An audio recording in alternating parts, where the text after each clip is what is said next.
Bonjour à toutes et à tous. C'est d'abord un mot d'accueil à Andrézy ici. On est vraiment très heureux de recevoir la connaissance de la commune, certes très concernée par la conférence.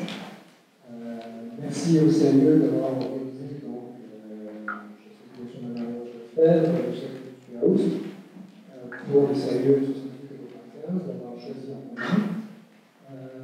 Je vais saluer aussi mon président, quand même, de la CNRS, qui est moi, qui est Tony, parce que bon, on s'organise, et qui notamment s'organise dans l'association de la conférence CNRS. Alors, Andrézy, je remercie de toujours venir, parce que Andrézy est certainement, avec beaucoup d'entre vous, m'ont entendu le dire, et redire au sein de l'instance, sur le texte, le page, port de confiance, que ce soit des maisons d'architectes, d'autres instances, bien qu'Andrézy a allumé sur la confiance, on peut plus dire. Non seulement on a allumé sur la confiance, mais Andrézy est sur la droite et sur la gauche. Donc c'est une ville qui est particulièrement concernée, affectée par tous les développements de la confiance. Et je pense que le matinée de ce matin permettra notamment de parler du territoire, de parler de l'intégrité du territoire, de parler du patrimoine, et de faire ressortir en fait tout l'intérêt de ces patrimoines et surtout l'importance qu'il y a de le faire avec. Alors cet après-midi, moi, simplement, j'attends que j'en ai, et aussi, en tant que commune, en tant que territoire, simplement, je suis plutôt bien aussi, et toutes nos communes collègues, je veux dire, c'est de savoir, en fait, dans la confiance des projets, peut-être qu'on en parle. Parce que quelle confluence, quel projet, quel Grand Paris, quel axe de Seine, je veux dire, c'est très bien. Donc, je fais partie de ceux qui ont été écoutés à un moment donné notre politique dans les salons. J'ai entendu parler d'un Grand Paris, qui était à Paris, il n'y a pas de parole. Wagner, Fleuret, Paris, Montréal, c'était vraiment le Fleuret. Donc, je dirais, quel projet, quelle confluence. Et je salue d'ailleurs M. Largotte, qui est dans le Paris. Alors, je vais assurer que le fait que vous arrivez, mais c'est très important de ce soyez là. Bon, je le dis, de ceci, nous sommes porteurs d'un développement économique, et le port, un porteur d'emploi, de développement économique, et de pouvoir raccrocher des activités, si vous voulez, économiques, industrielles, à valeur ajoutée sur notre territoire. Mais bien sûr, tout ça dans une inscription dans l'environnement qui pourra être rapidement traité. Donc, dans les projets de compensation, comme je l'ai dit, c'est-à-dire qu'on ne peut pas faire un port sur un territoire sans penser non seulement inscription dans l'environnement, mais aussi, j'allais dire, projets complémentaires, projets développés en complémentarité, et notamment sur ce qui va dans la scène, c'est-à-dire en fait tout ce qui est lié au développement culturel, la conservation des aires de Seine et le développement de l'activité du loisir et du tourisme. Voilà. Donc, je pense que là, c'est uniquement un très fait import sur un territoire, je le dis et redis, vous le savez, pour tous d'entre vous. Et je pense que c'est ça qui va participer à la suite d'un pays. Merci à tous sur le cas. Je représente donc la parole du Conseil général du Val d'Oise aujourd'hui. Ce soir, c'est mon collègue Michel Montalto qui le fera en qualité de vice-président chargé du Grand Paris. Il nous a paru important d'être présent aujourd'hui, même si au départ ça n'était pas prévu, pour bien marquer l'importance que le Conseil général du Val d'Oise accorde d'une part à ce projet Confluence et d'autre part à la signature du contrat de développement territorial.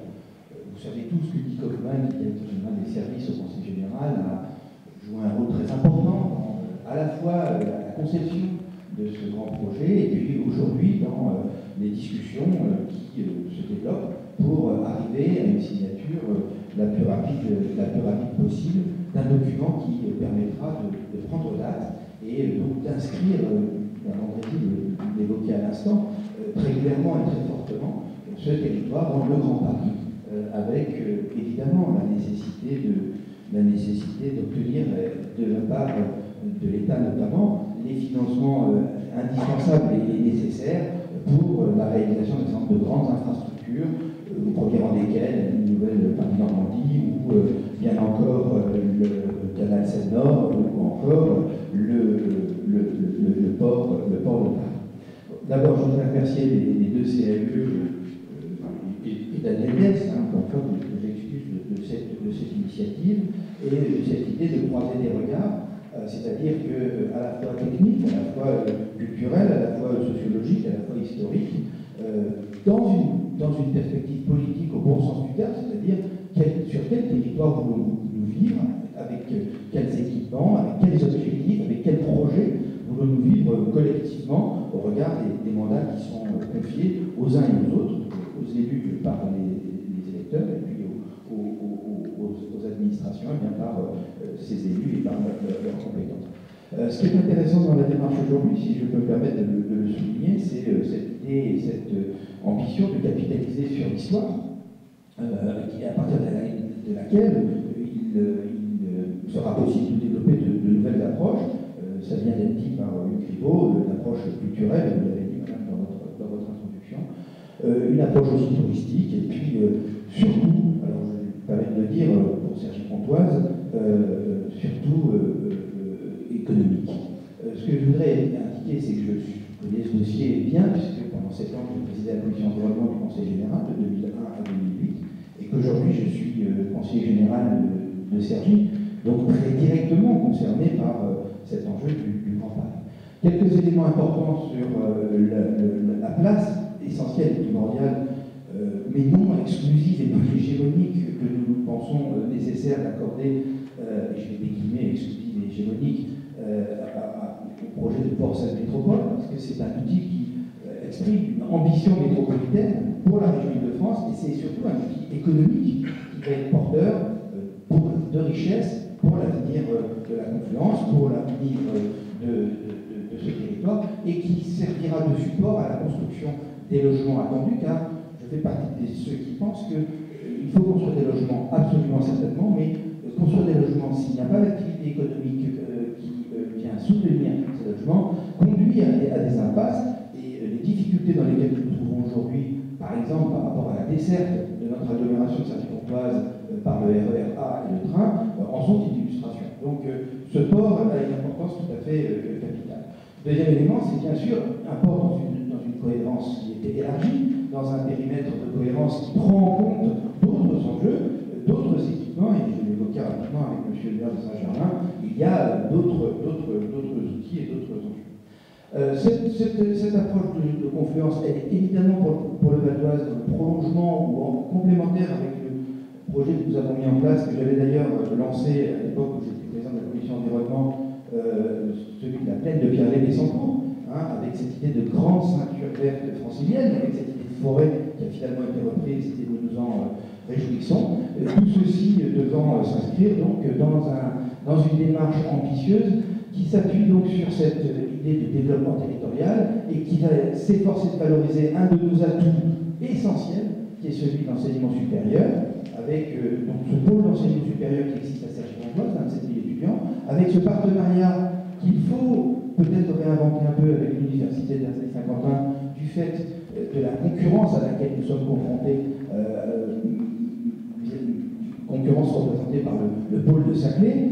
Je crois que nous avons un rendez-vous extrêmement important, extraordinairement important dans les années qui viennent, qui est celui de faire en sorte que nous rééquilibrions le développement de la région de France. Il y a Saclay, il faut absolument qu'il y ait confluence, entre Versailles et Saint-Quentin, je ne sais pas quel lien on trouvera, mais c'est absolument déterminant et c'est absolument essentiel d'avoir cette démarche-là et cette préoccupation à l'idée. Voilà, c'est tout simplement conclure en vous redisant combien le Conseil général soutient la démarche de confluence, combien on souhaite un véritable partenariat avec tous les territoires, quels qu'ils soient, que ce soit la région, les communautés d'agglo, les communes, que nous serons attentifs à l'intégration urbaine et paysagère, de façon à ce que le cadre de vie soit garanti, un cadre de vie agréable, et puis dès que nous le pourrons, même en urgence, nous délibérerons pour la signature de ce protocole d'accord préalable au contrat de développement territorial. Pour le reste, je vous souhaite une bonne journée en vous disant que je ne pourrai pas participer à la totalité des travaux, puisque je vous l'ai dit en introduction, je n'étais pas inscrit à l'ordre des participants.